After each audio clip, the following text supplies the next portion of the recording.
ಎಲ್ಲ ಪ್ರಿಯ ವೀಕ್ಷಕರಿಗೆ ಬೆಳಗಿನ ನಮಸ್ಕಾರಗಳು. ನನ್ನ ಹೆಸರು ಮೋಹನ್ ಜಿ ಪೂಜಾರಿ ಅಂತೇಳಿ. ವಿಶೇಷ ಏನೆಂದರೆ ಉಡುಪಿಯಲ್ಲಿ ಸುಮಾರು ಹೋಟೆಲ್ ಇತ್ತು.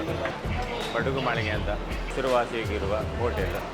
ಇಲ್ಲಿಯ ವಿಶೇಷ ಗುಣಮಟ್ಟ ಏನಂತ ಹೇಳಿದರೆ ಇಲ್ಲಿ ಶುದ್ಧ ತೆಂಗಿನ ಎಣ್ಣೆಯಿಂದಲೇ ಮಾಡಿರೋ ಎಲ್ಲ ತಿಂಡಿ ತಿನಿಸುಗಳು.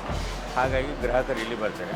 ಅದೇ ರೀತಿ ನಾನು ಉಡುಪಿಯಲ್ಲಿ ಸಾಧಾರಣ ಒಂದು 15-16 ಹೋಟೆಲ್ಗಳಲ್ಲಿ ಪ್ರತಿಯೊಬ್ಬರಿಗೆ ಬೇಕಾಗಿರುವಂಥ ಬೆಳಗಿನ ಉಪಹಾರ, ಮಧ್ಯಾಹ್ನದ ಊಟ, ರಾತ್ರಿ ಭೋಜನ ಊಟ, ಅದಲ್ಲದೆ ಅವರಿಗೆ ಏನಾದರೂ ಅರ್ಜೆಂಟಾಗಿ ಬೇಕಾಗಿರುವಂಥ ತಿಂಡಿ ತಿನಿಸುಗಳು, ಮೆಡಿಸನ್, ಬೇರೆ ಯಾವುದೇ ವಸ್ತುಗಳು ಬೇಕಾಗಿದ್ದರೂ ಕೂಡ ನೀವು ನನಗೆ ಈ ನಂಬರ್ಗೆ ಸಂಪರ್ಕಿಸಬಹುದು.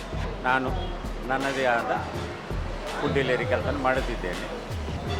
ಹೋಟ್ಲಿ ರೇಡಿಗೆ ಆದ ನಂತರ ನಾನು ಡೆಲಿವರಿ ಚಾರ್ಜಸ್ ಮತ್ತು ಸ್ವಲ್ಪ ಸರ್ವಿಸ್ ಚಾರ್ಜ್ ಅಂತೇಳಿ ಆ್ಯಡ್ ಮಾಡ್ತೇನೆ. ಹಾಗಾಗಿ ಪ್ರತಿಯೊಬ್ಬರು ನನಗೂ ಸಹ ಸಪೋರ್ಟ್ ಮಾಡಿ. ಧನ್ಯವಾದ.